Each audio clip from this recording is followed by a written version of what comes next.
I also want to make sure that we're having some fun this year, and it doesn't always happen if we don't do it on purpose.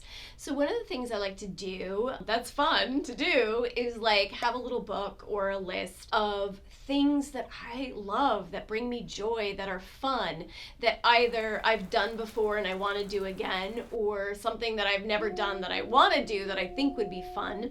And it can be anything from something small to something big. And there's this thing called 100 Dreams, and I love that. And you can get your own journal or list, and you kind of list 100 things that are dreams. It's a list of 100 things that would be fun for you to do. And some of them can be big, like go to Italy, or some of them can be smaller, like go to a movie every week, like whatever is fun for you, or go to more musicals, or go play golf more. I don't know what's fun for you. In order to make some of those things happen, we have to know what things are fun for us, like what brings us joy and what do we like to do.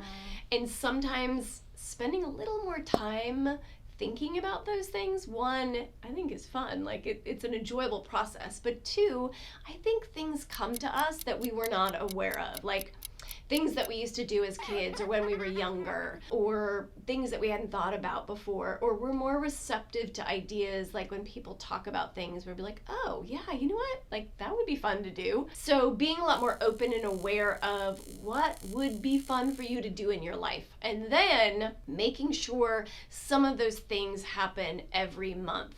So going back to organizing and scheduling, like schedule in some of those fun things. So maybe in January, I can try and go to 3 movies, and I'm gonna have to schedule those in to make sure they happen. And if I'm watching my budget or my money, but I really wanna go out to a movie and see it in a movie theater, like then find the discount day, schedule in a matinee. Or if it's like, I wanna go to Italy, maybe that's not in your budget, but that would be so much fun. What about Italy do you love? Is it like the food? Yeah. And then you can schedule in like Italian night, and you and your honey could like make like some really yummy like Italian food and get some Italian wine and like play Italian music and like create this atmosphere of Italy. And yes, it's not the same, but you're taking a little bit of that fun and you're making it happen. And then maybe on the side, you're saving money so you can actually go to Italy. Figuring out what things you want to do, what makes you happy, what would make you happy, and even taking elements of those things, but scheduling them in to make sure that they do happen. That is what's gonna be fun this year, but we have to be proactive about it because fun things may drop in our lap, but a lot of times like we have to make them happen.